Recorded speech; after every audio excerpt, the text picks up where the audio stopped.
물러서시오. 이 황소가 미쳤소. 피하세요. 저 짐승이 왜 저러는 거요? 우리가 스님을 욕되게 하는 게 아니잖소. 스님, 조심하시오. 위험해요. 뿔로 피하세요. 들이받으려 하오.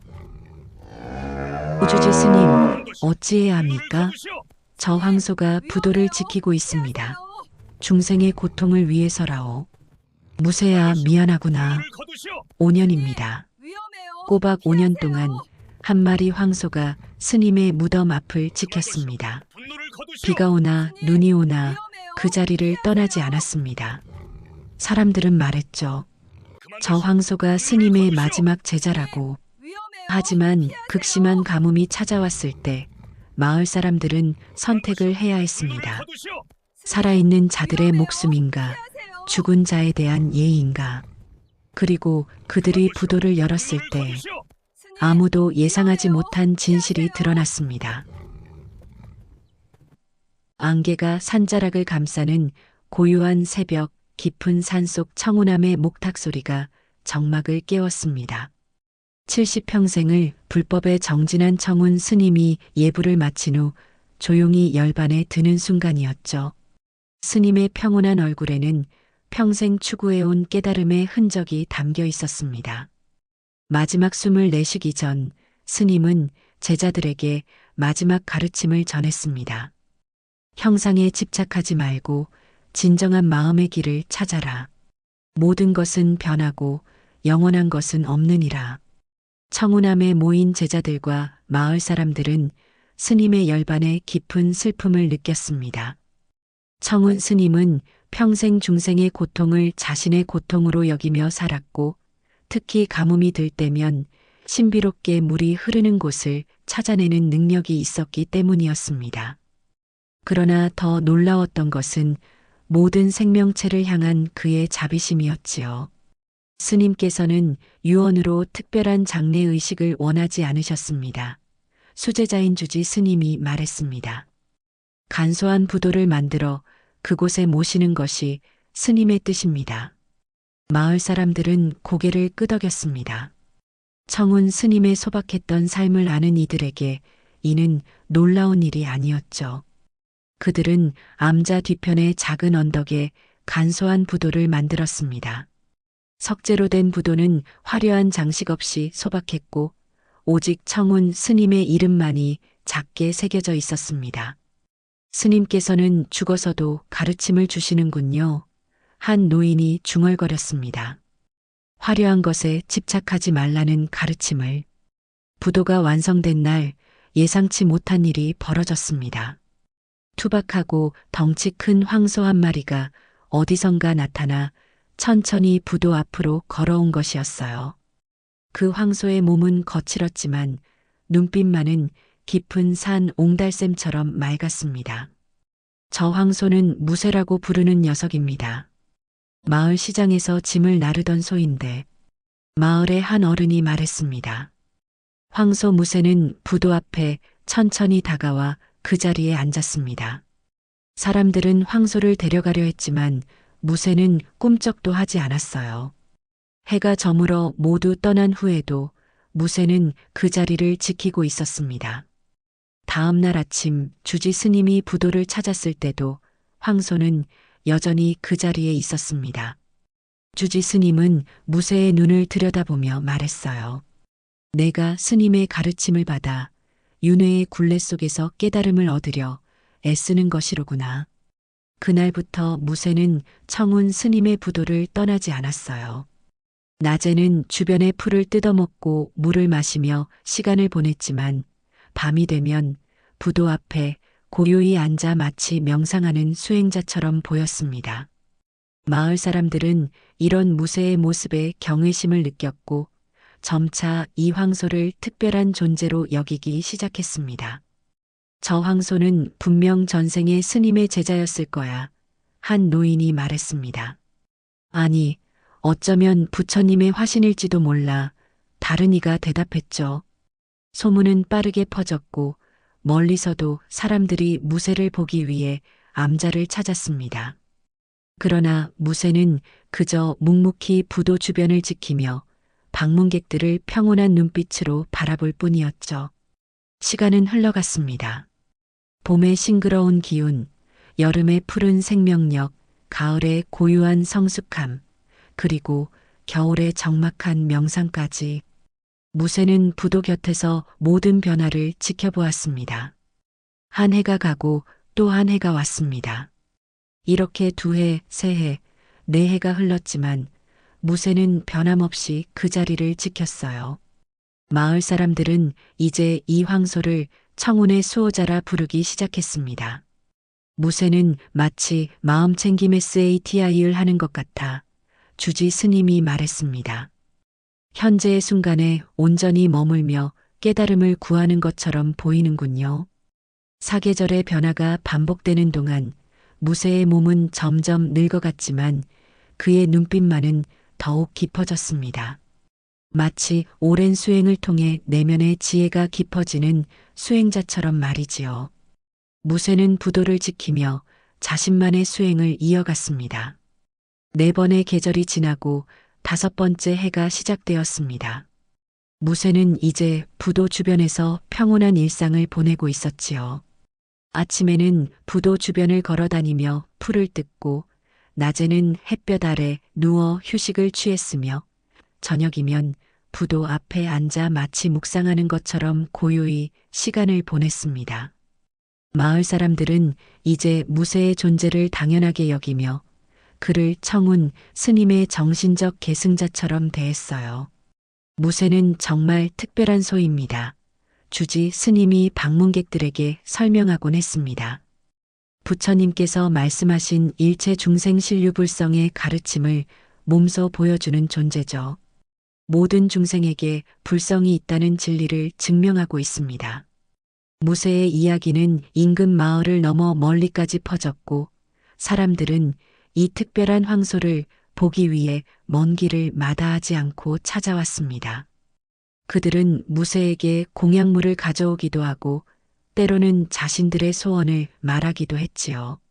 무쇠는 그저 그들을 조용히 바라볼 뿐이었지만 사람들은 그의 맑은 눈빛에서 위안을 찾았습니다.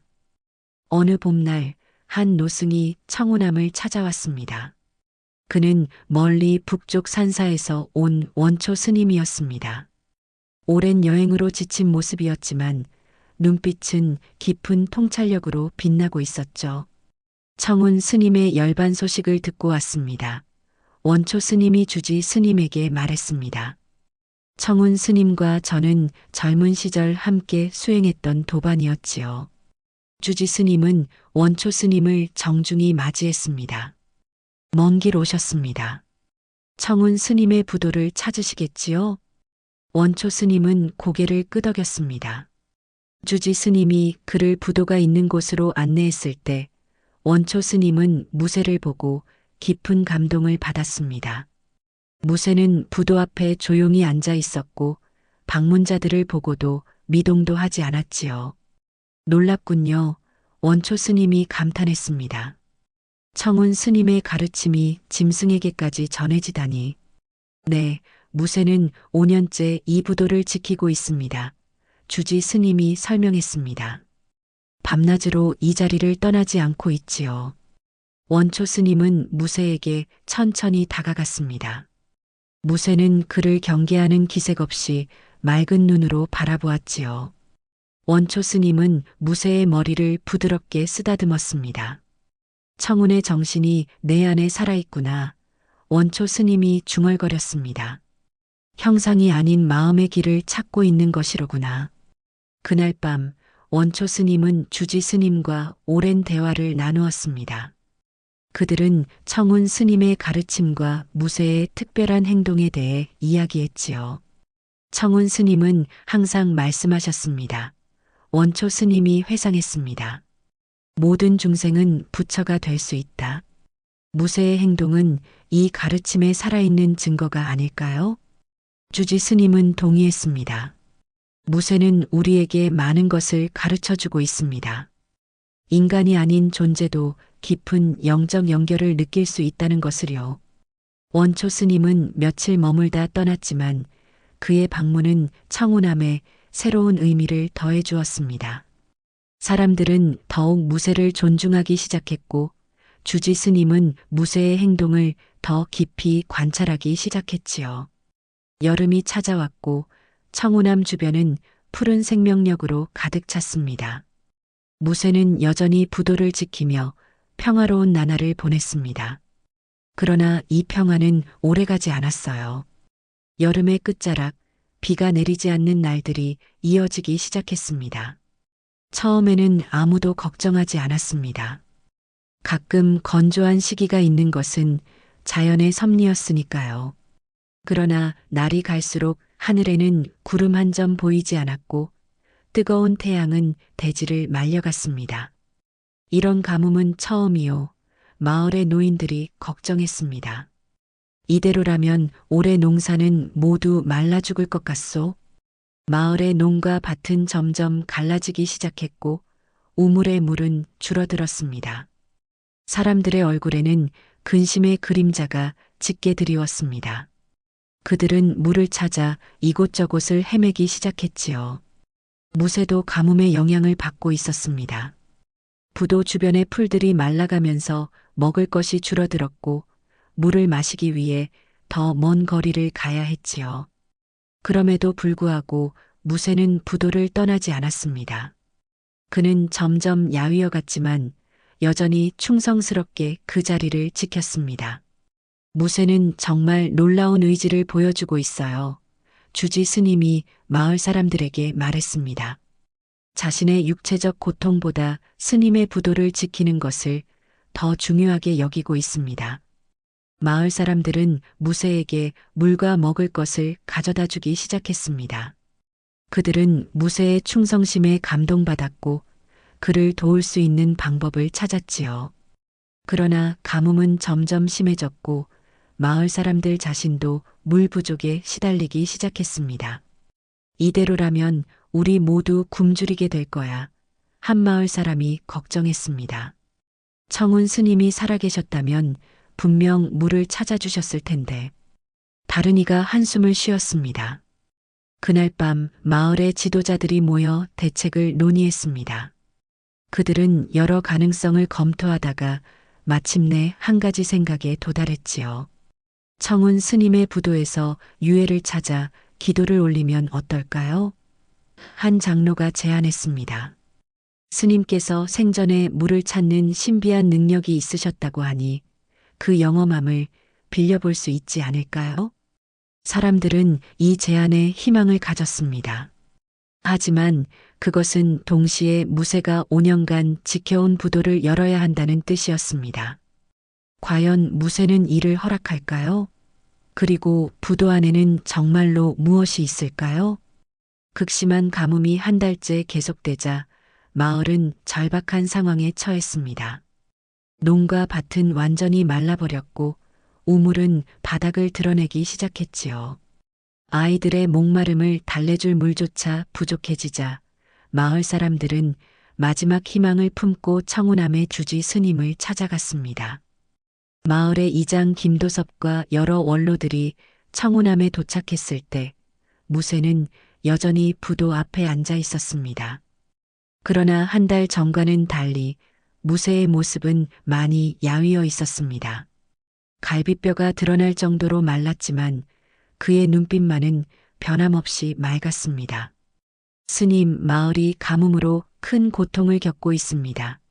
김도섭 이장이 간절히 말했습니다. 청운 스님께서 생전에 물을 찾는 특별한 능력이 있으셨다고 들었습니다. 혹시 청운 스님의 유해를 모신 부도를 열어 그 영험함을 빌려 비를 내리게 할 수 없을까요? 주지 스님은 깊은 생각에 잠겼습니다. 불교에서는 열반에 든 스님의 안식을 방해하는 것을 금기시했지만 중생의 고통을 외면할 수도 없었지요. 부처님께서는 중생의 고통은 곧 나의 고통이니라고 하셨습니다. 주지 스님이 마침내 입을 열었습니다. 중생을 구제하기 위함이라면 그것이 부처님의 뜻에 어긋나는 것은 아닐 것입니다. 김도섭 이장의 얼굴에 희망의 빛이 어렸습니다. 그럼 허락해 주시겠습니까? 네, 하지만 한 가지 조건이 있습니다. 주지 스님이 말했습니다. 무쇠의 동의도 필요합니다. 그 아이는 5년간 청운 스님의 부도를 지켜왔으니까요. 마을 사람들은 의아한 표정을 지었습니다. 황소의 동의를 어떻게 구한다는 말인가요? 하지만 주지 스님은 진지했습니다. 그는 무쇠에게 다가가 부드럽게 그의 머리를 쓰다듬었습니다.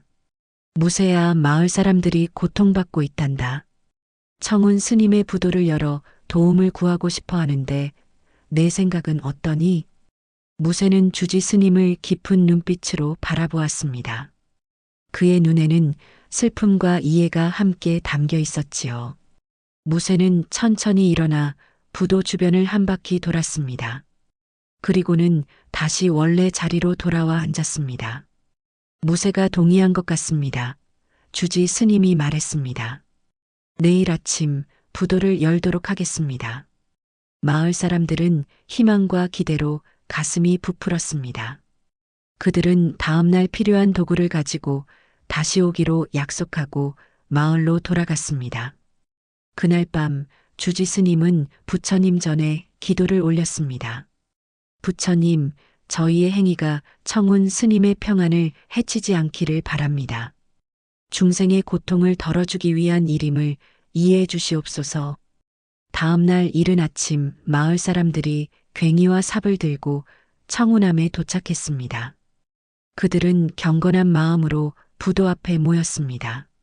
무쇠도 그곳에 있었지만 이전과는 달리 서서 그들을 바라보고 있었습니다. 먼저 모두 함께 청운 스님께 기도를 올리겠습니다. 주지 스님이 말했습니다. 모두가 합장하고 고개를 숙였습니다. 주지 스님은 독경을 시작했고 마을 사람들은 마음속으로 비를 내려달라고 기원했습니다. 기도가 끝나고 마을 사람들이 도구를 들고 부도에 다가가려 할 때 갑작스러운 일이 벌어졌습니다. 무쇠가 격렬하게 울부짖으며 부도 앞을 가로막은 것입니다. 그의 눈에는 불안과 저항의 기색이 역력했습니다. 마을 사람들은 놀라 뒤로 물러섰습니다. 무슨 일이지? 아까는 동의한 것 같았는데. 김도섭 이장이 당황하여 말했습니다. 주지 스님은 무쇠에게 다가갔습니다. 무쇠야, 왜 그러니? 어제는 동의했잖아.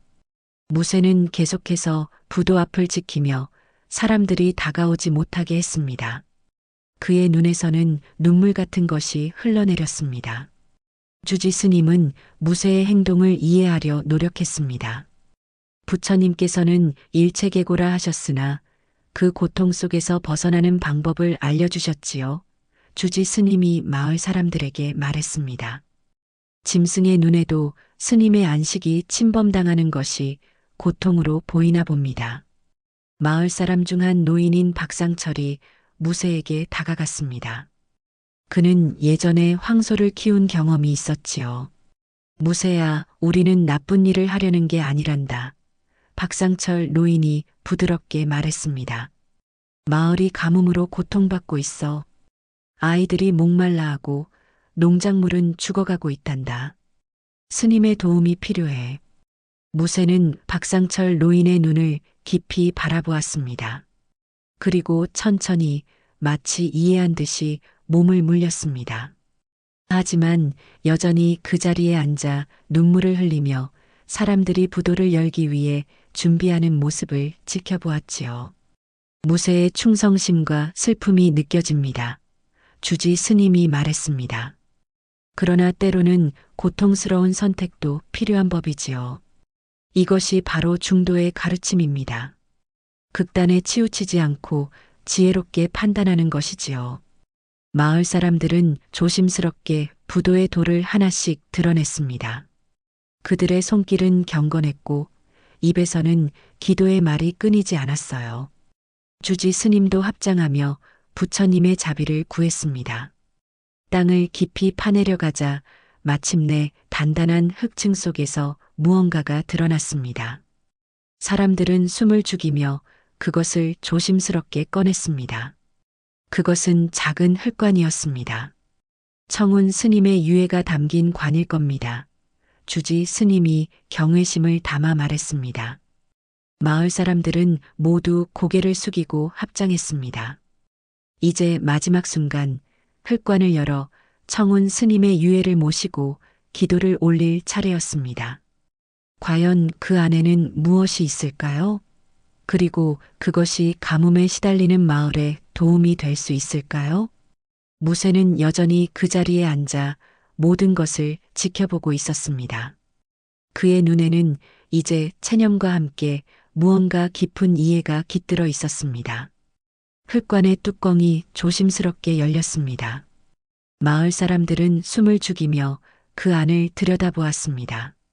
그들은 청운 스님의 신비로운 유해나 가뭄을 해결할 특별한 유물을 기대했지만 그 안에는 전혀 예상치 못한 것들이 있었습니다. 낡고 투박한 집신 한 켤레, 깨진 항아리 조각, 그리고 평범해 보이는 작은 돌멩이 하나가 전부였습니다. 이게 다인가요? 김도섭 이장이 믿을 수 없다는 듯 물었습니다. 주변이 갑자기 조용해졌습니다. 실망한 마을 사람들이 웅성거리기 시작했지요. 고작 이것뿐인가? 스님께서는 왜 무덤을 이렇게 허무하게 만드셨을까? 집신과 깨진 항아리, 돌멩이로 어떻게 비를 내리게 한단 말인가? 이런 것을 위해 스님의 부도를 연 것인가?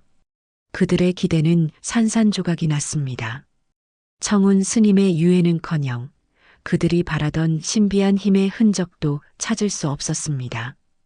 그저 오래된 집신, 깨진 항아리, 그리고 평범한 돌멩이 하나뿐이었지요.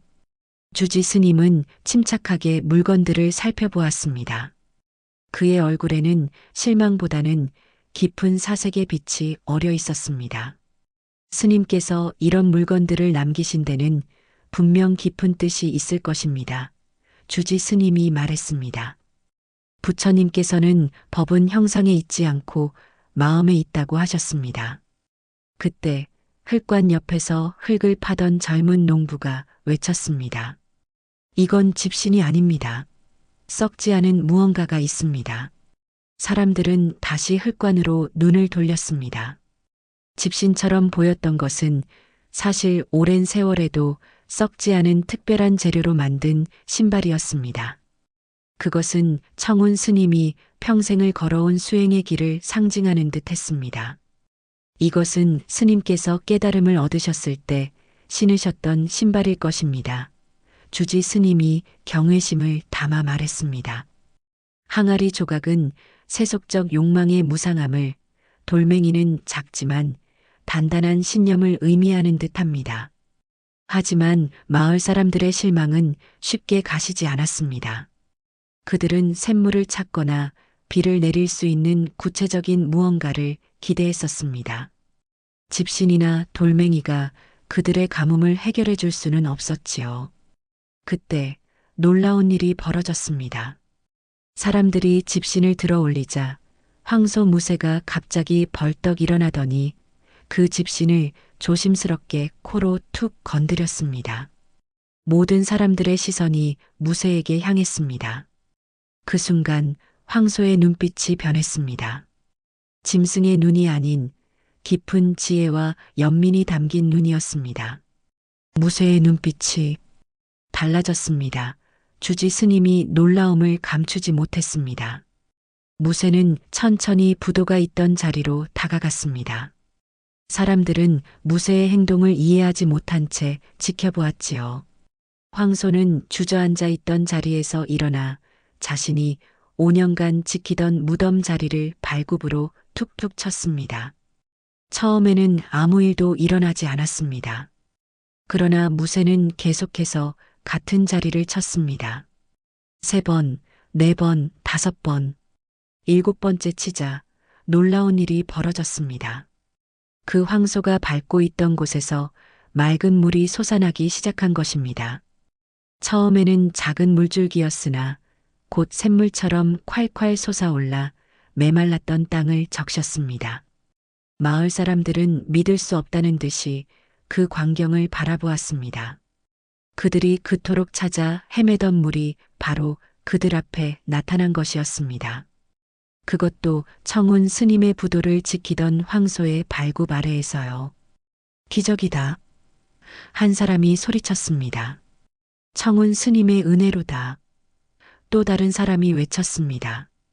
사람들은 환호성을 지르며 샘물로 달려갔습니다. 그들은 두 손을 모아 물을 떠마셨습니다. 맑고 차가운 물은 그들의 갈증을 순식간에 해소했지요. 주지 스님은 무새를 바라보았습니다.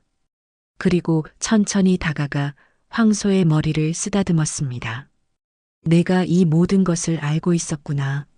청운 스님의 진정한 유산이 무엇인지. 주지 스님의 눈에 눈물이 고였습니다. 그는 깊이 감동받은 목소리로 말했습니다. 보라. 이것이 청운 스님의 마지막 가르침이니라. 부처님께서는 말씀하셨습니다. 형상에 집착하는 자는 허망함을 보지 못한다. 스님께서는 자신의 육신이나 유골 같은 형상이 아닌 배품과 자비 그 자체를 남기신 것입니다. 마을 사람들은 주지 스님의 말에 귀 기울였습니다. 방금 전까지만 해도 청운 스님의 부도에서 별다른 것을 찾지 못해 실망했던 그들이었지만 이제는 그 의미를 조금씩 이해하기 시작했습니다. 스님께서 남기신 집시는 평생 걸어온 수행의 길을 깨진 항아리와 돌멩이는 세속적 형상의 무상함을 보여주시는 것이었습니다. 그리고 가장 중요한 것은 주지 스님은 샘물을 가리켰습니다. 황소는 5년간 그 자리에 앉아 스님의 행동을 보고 배운 것입니다. 짐승마저도 진정한 깨달음은 물질이 아닌 마음과 행위에 있음을 알았으니 바로 자비심이 솟아난 자리를 가리킨 것입니다. 무새는 조용히 샘물을 바라보았습니다. 그의 눈에는 이제 평화로움이 깃들어 있었습니다. 마치 오랜 임무를 완수한 수행자처럼 보였지요. 물은 계속해서 솟아나와 마른 계곡을 적셨습니다. 햇빛에 반짝이는 물줄기는 마치 생명의 빛처럼 빛났습니다. 주지 스님은 다시 말을 이었습니다. 부처님께서는 집착을 버릴 때 비로소 진정한 지혜를 얻는다고 하셨습니다. 우리는 청운 스님의 유해라는 형상에 집착했지만 진정한 값진 것은 스님께서 남기신 가르침과 자비심이었습니다. 무새가 발견한 샘물은 마을 사람들에게 새로운 희망을 안겨주었습니다. 맑고 풍부한 물줄기는 계속해서 솟아올랐고 마을 사람들은 물통과 항아리를 가져와 물을 담아갔습니다. 그들의 얼굴에는 이제 기쁨과 감사의 빛이 어려 있었지요. 김도섭 이장은 주지 스님과 무새 앞에 무릎을 꿇고 깊이 고개를 숙였습니다. 스님, 그리고 무새, 우리 마을을 구해주셔서 진심으로 감사드립니다. 청운 스님의 가르침과 무새의 지혜가 아니었다면 우리는 여전히 물을 찾아 헤매고 있었을 것입니다. 주지 스님은 부드럽게 미소 지었습니다. 감사할 필요 없습니다. 이 모든 것은 청운 스님의 가르침이자 무새의 공덕입니다. 부처님께서는 자비는 물과 같아서 모든 중생을 이롭게 한다 고 하셨습니다. 마을 사람들은 이제 무새를 새로운 눈으로 바라보았습니다. 전에는 그저 부도를 지키는 충직한 동물로 여겼지만 이제 그는 깊은 지혜와 자비심을 지닌 존재로 그들 앞에 서 있었습니다. 어떤 사람들은 무새에게 경배하듯 절을 올리기도 했지요. 박상철 노인이 무새에게 다가가 조심스럽게 말했습니다. 무새야, 너는 정말 특별한 소로구나. 우리가 알지 못했던 청운 스님의 가르침을 내가 알고 있었다니. 정말 놀랍구나. 무새는 그저 조용히 박상철 노인을 바라볼 뿐이었습니다. 그의 눈에는 이제 평온함과 완성된 임무에 대한 안도감이 깃들어 있었습니다. 무새는 샘물을 한 번 더 바라본 후 천천히 몸을 돌려 부도 주변을 걷기 시작했습니다. 무새가 지금 무엇을 하는 거지? 한 마을 사람이 궁금해했습니다. 주지 스님은 조용히 지켜보았습니다. 무쇠는 자신의 오랜 임무를 완수한 것 같습니다. 5년간 청운 스님의 부도를 지키며 진정한 가르침이 무엇인지 깨달았으니까요. 무쇠는 부도를 한 바퀴 돌고 나서 마을 사람들을 향해 고개를 숙였습니다. 그의 행동은 마치 작별 인사를 건네는 것 같았습니다. 그리고는 천천히 그러나 확고한 발걸음으로 산길을 따라 걷기 시작했습니다. 무쇠가 떠나는 것 같아요. 주지 스님이 말했습니다. 그의 소명이 이제 완성되었으니까요. 마을 사람들은 무쇠가 떠나는 모습을 지켜보았습니다. 그들 중 누구도 그를 막으려 하지 않았습니다. 황소는 산길을 따라 올라가더니 마지막으로 한번 뒤돌아보고는 숲속으로 사라졌습니다. 무쇠는 어디로 가는 걸까요? 어린 소년이 물었습니다. 주지 스님은 미소를 지었습니다. 아마도 자유를 찾아가는 것 같구나. 부처님께서는 집착을 버리면 자유를 얻는다고 하셨어. 무쇠는 5년간 이 부도를 지키는데 자신의 모든 것을 바쳤지만 이제 그 집착에서 벗어나 자유를 찾아가는 것이란다. 마을 사람들은 샘물 주변에 모여 앉았습니다. 그들은 이제 어떻게 해야 할지 의논했습니다. 청운 스님의 유품들은 어떻게 할 것인지, 부도는 어떻게 다시 복원할 것인지, 그리고 이 샘물을 어떻게 관리할 것인지에 대해서요. 저는 이 샘물에 이름을 지어야 한다고 생각합니다. 마을의 젊은 여성인 이미경이 제안했습니다. 무쇠가 찾아준 샘물이니 무쇠의 젖샘이라고 부르면 어떨까요? 사람들은 모두 동의했습니다. 무쇠의 젖샘이라는 이름은 황소의 자비로움을 기억하기에 완벽했지요. 그리고 청운 스님의 부도도 다시 복원해야 합니다. 김도섭 이장이 말했습니다. 스님의 유품들을 원래대로 모시고 부도를 다시 세우는 것이 옳을 것 같습니다. 주지 스님은 고개를 끄덕였습니다. 그리고 이 샘물 주변에 작은 정자를 지어 사람들이 쉬어갈 수 있게 하면 좋을 것 같습니다.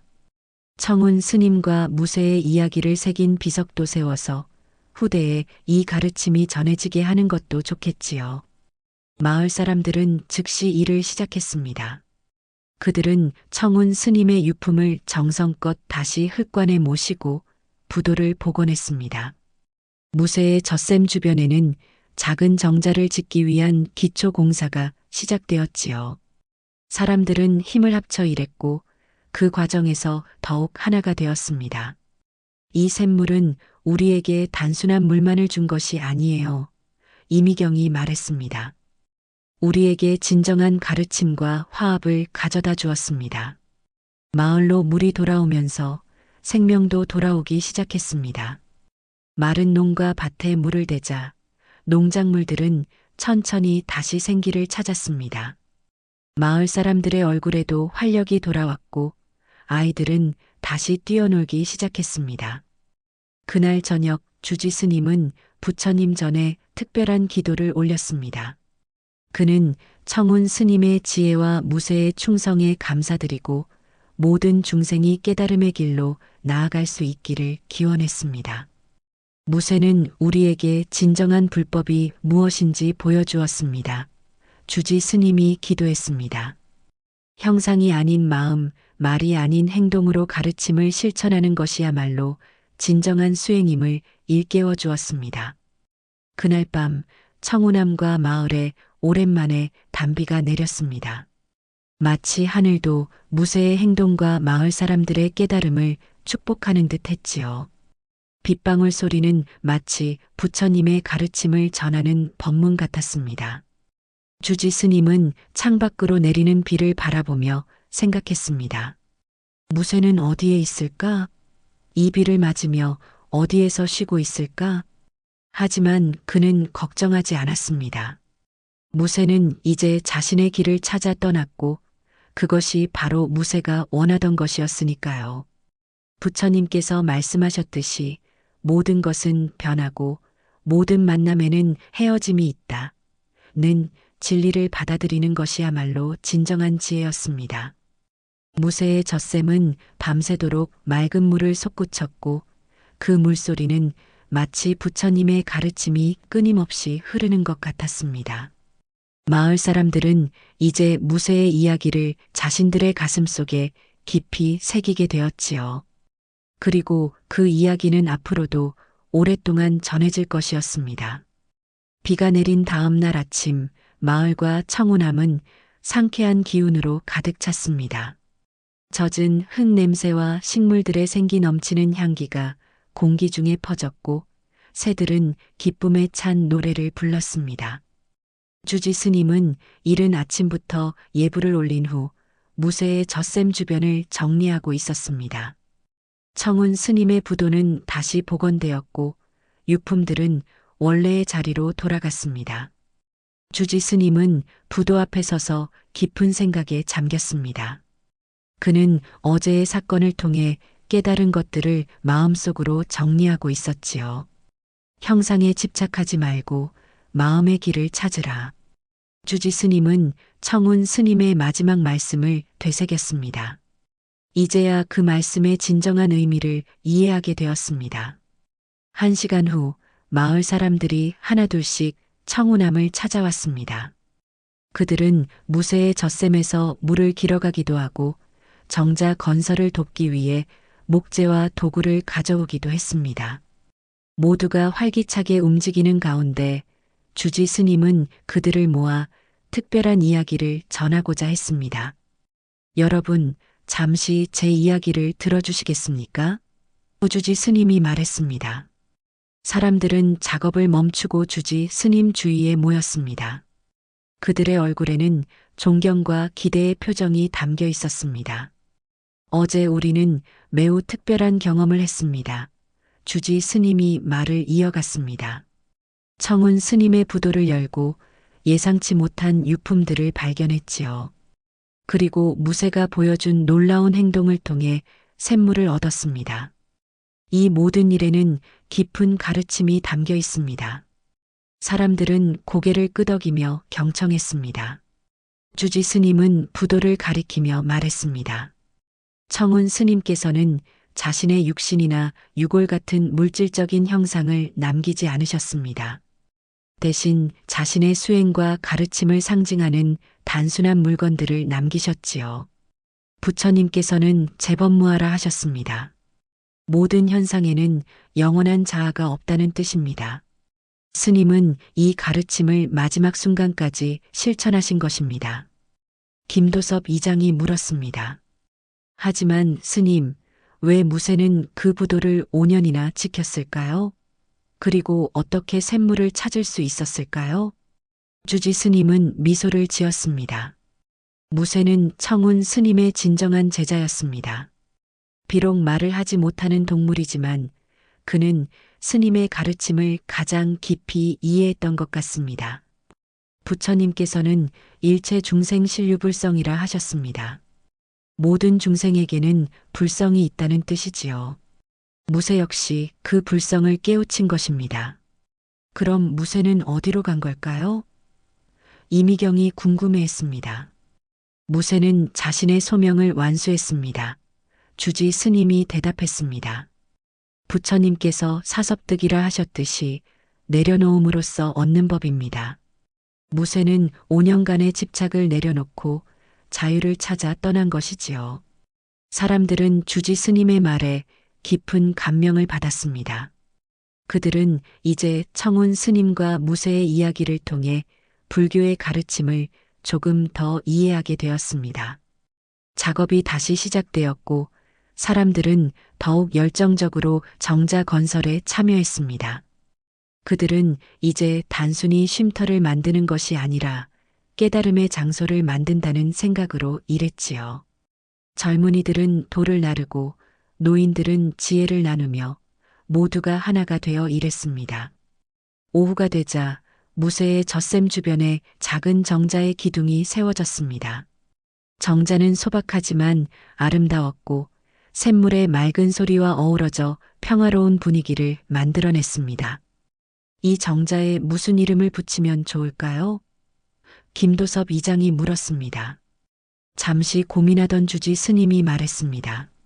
무심정이라고 하면 어떨까요? 무심이란 집착 없는 마음, 청정한 마음을 의미합니다.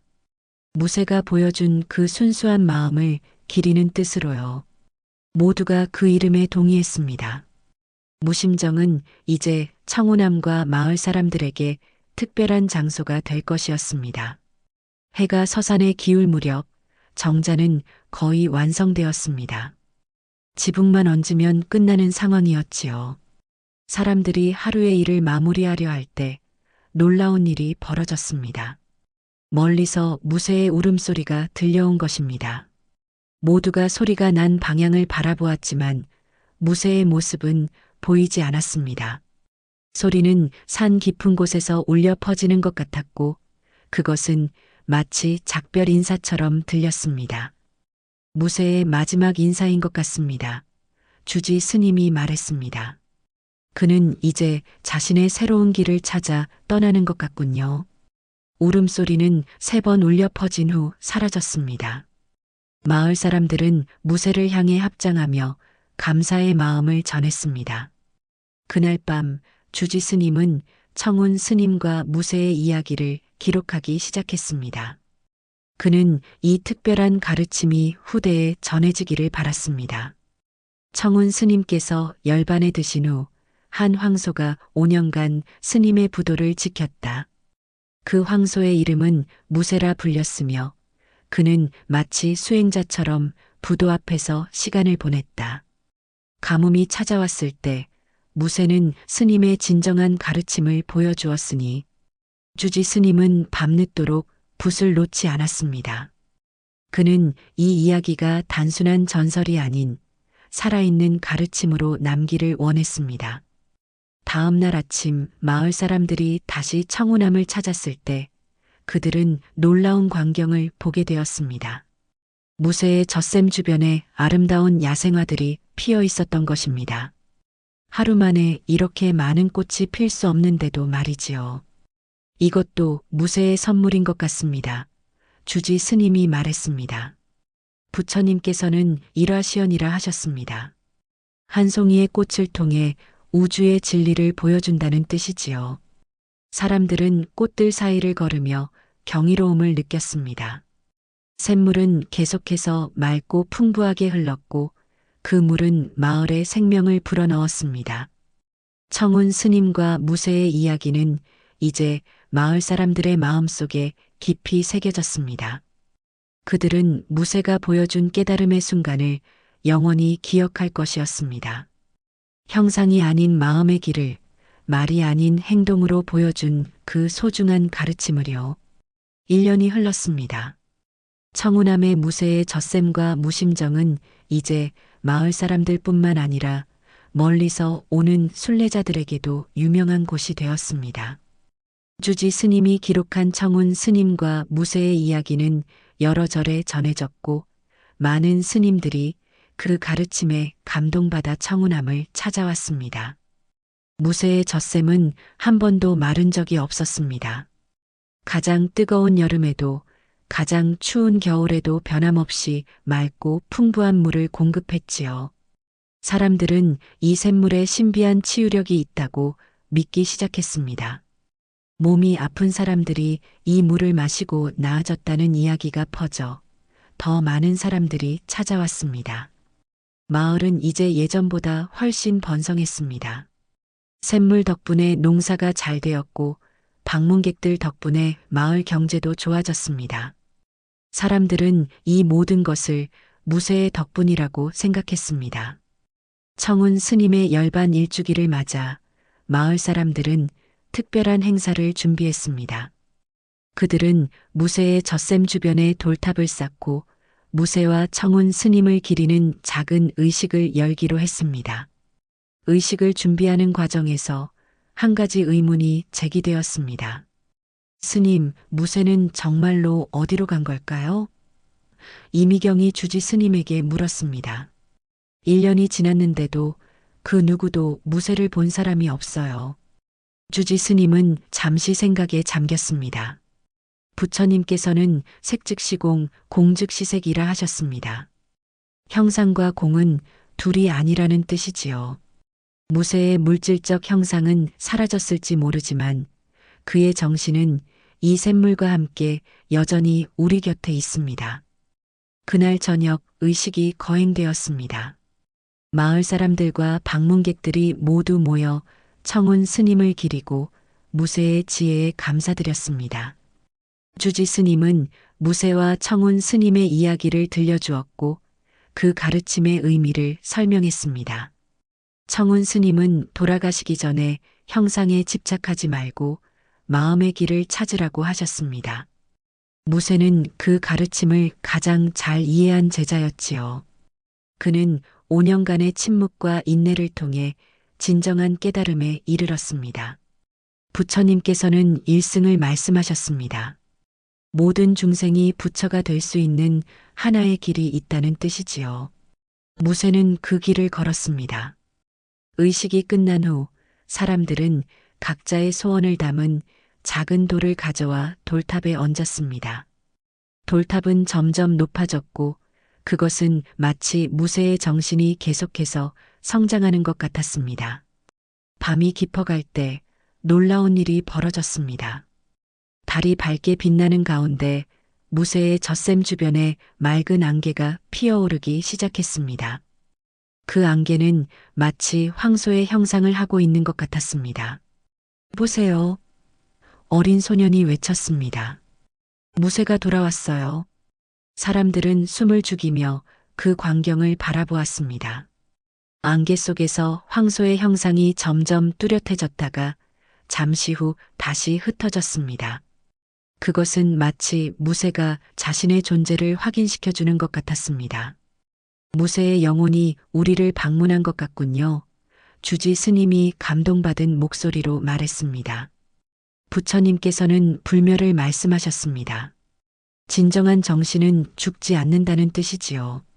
이 일이 있은 후 청운암과 무쇠의 젖샘은 더욱 신성한 곳으로 여겨지게 되었습니다. 사람들은 이곳이 단순한 물이 나오는 곳이 아니라 깊은 영적 가르침이 있는 곳이라고 믿었습니다. 시간이 흘러 세월이 바뀌었습니다. 10년, 20년. 청운 스님의 열반으로부터 30년이 지난 어느 날 주지 스님도 고령으로 열반에 들었습니다. 그는 마지막 순간까지 무쇠와 청운 스님의 이야기를 전했고 그 가르침을 실천했습니다. 새로운 주지 스님이 청운암을 맡게 되었습니다. 그는 청운 스님과 무쇠의 이야기에 깊은 감명을 받고 출가한 사람이었습니다. 그의 이름은 무상 스님이었지요.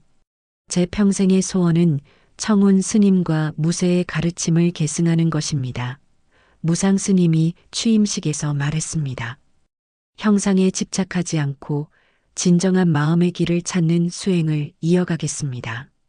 무상 스님은 무쇠의 젖샘과 무심정을 더욱 아름답게 가꾸었습니다.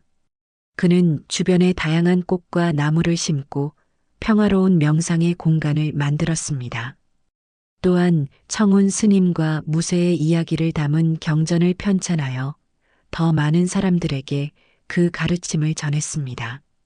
마을 사람들 중에는 무쇠를 직접 본 사람들이 이제 거의 남아있지 않았습니다.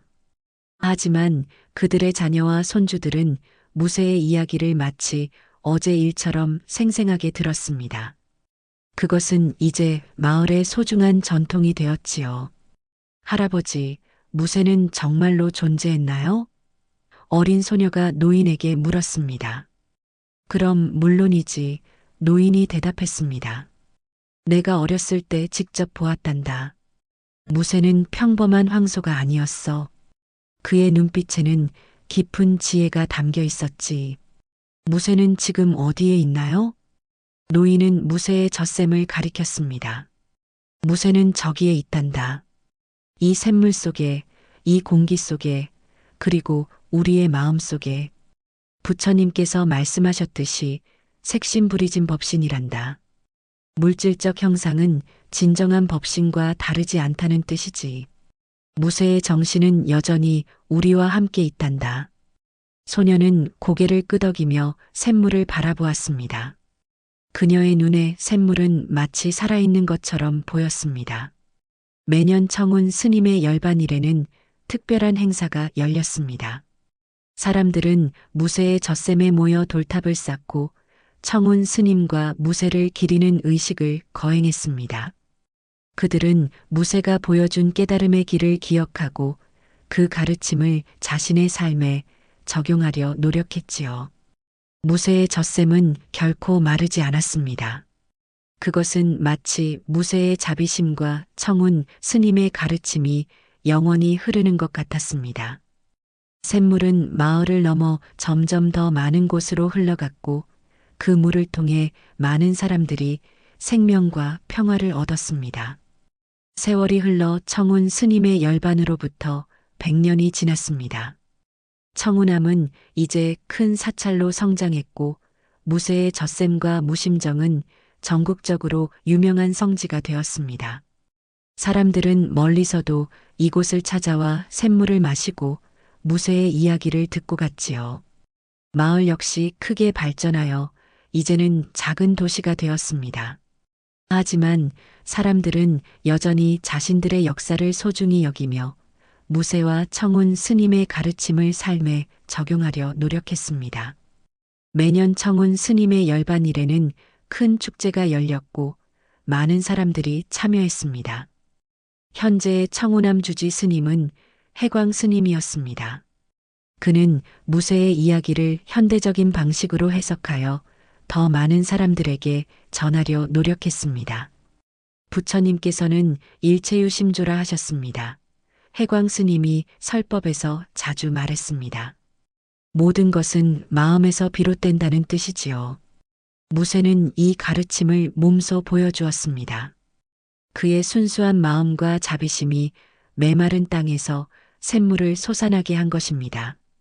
청운암에는 무쇠의 동상이 세워졌습니다. 황소는 고개를 들고 하늘을 바라보는 자세였고 그 눈빛에는 깊은 지혜가 담겨 있었습니다. 동상 밑에는 형상에 집착하지 말고 마음의 길을 찾으라는 청운 스님의 마지막 가르침이 새겨져 있었습니다. 어느 봄날 한 어린 소년이 부모님과 함께 청운암을 찾았습니다. 소년의 이름은 지민이었고 그는 특별한 이유로 이곳에 왔습니다. 지민은 어릴 때부터 심장이 약했고 의사들은 그의 병을 치료할 방법을 찾지 못했습니다. 지민의 부모님은 마지막 희망으로 무쇠의 젖샘의 물을 마시게 하고 싶었던 것입니다. 이 물이 정말로 아들을 낫게 할 수 있을까요? 지민의 어머니가 해광 스님에게 물었습니다.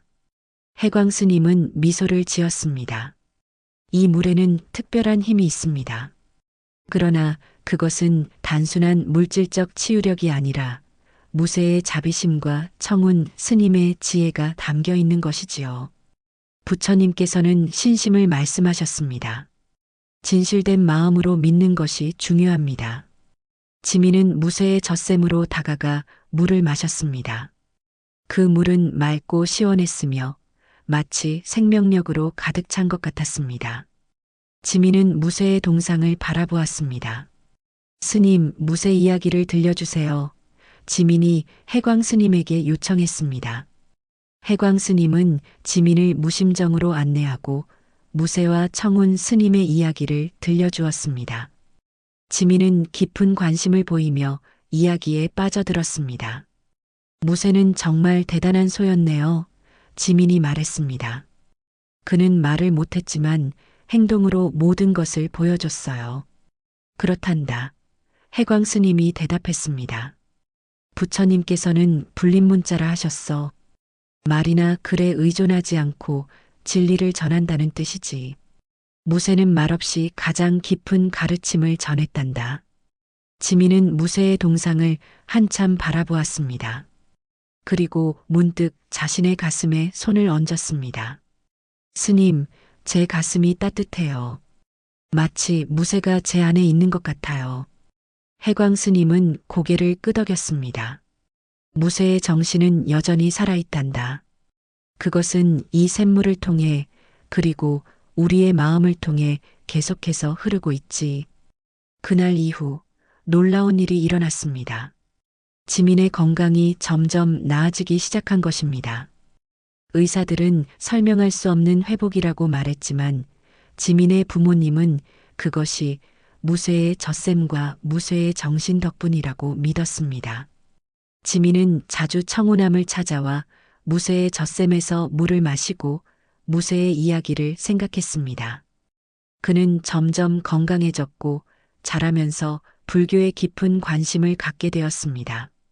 마침내 성인이 된 지민은 청운암에서 출가하여 스님이 되기로 결심했습니다. 저는 무쇠의 정신을 이어가고 싶습니다. 지민이 해광 스님에게 말했습니다. 형상에 집착하지 않고 진정한 마음의 길을 찾는 수행을 하고 싶습니다.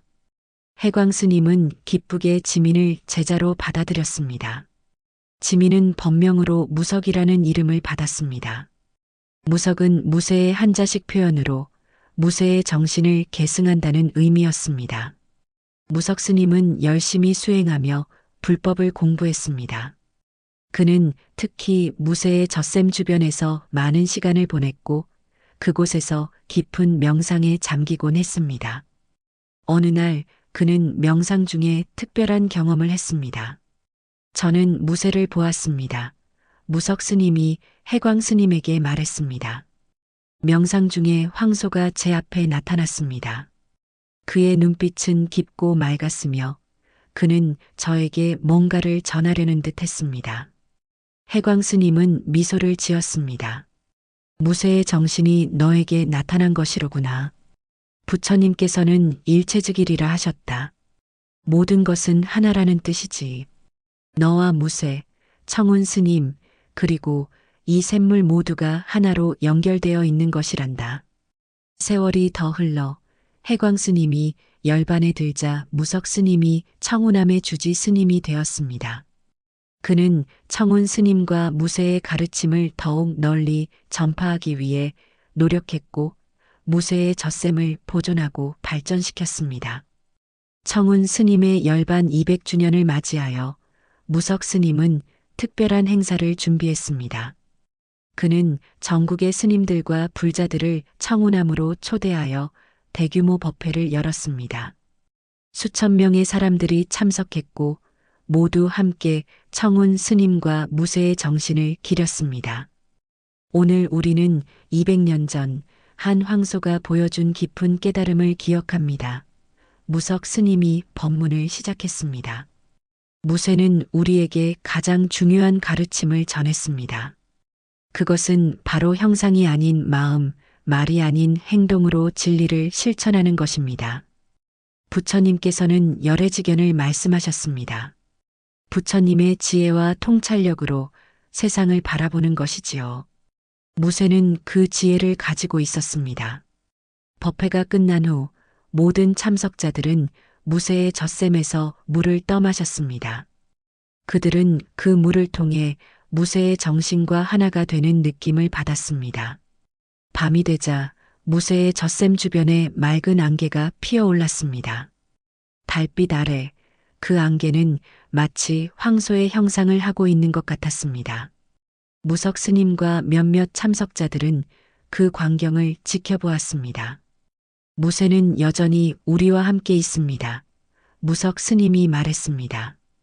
그의 정신은 이 샘물을 통해 그리고 우리의 마음을 통해 영원히 살아있을 것입니다. 안개 속의 황소 형상은 천천히 사라졌지만 그 존재감은 여전히 공기 중에 맴돌았습니다. 그것은 마치 무쇠가 말하고 있는 것 같았습니다. 형상에 집착하지 말고 마음의 길을 찾으라. 진정한 깨달음은 물질이 아닌 자비와 베풀매 있느니라. 무쇠의 젖샘은 계속해서 맑은 물을 공급했고 그 물은 많은 사람들에게 생명과 희망을 주었습니다. 청운암은 불교의 중요한 성지로 남았고 무쇠의 이야기는 불교의 소중한 교훈으로 전해졌습니다. 이렇게 청운 스님과 무쇠의 가르침은 세대를 넘어 계속해서 이어졌습니다. 그것은 형상이 아닌 마음, 말이 아닌 행동으로 진리를 실천하는 불교의 핵심 가르침이었습니다. 그리고 무쇠의 젖샘은 그 가르침에 살아있는 증거로 영원히 맑은 물을 솟아내는 깨달음의 원천이 되었습니다.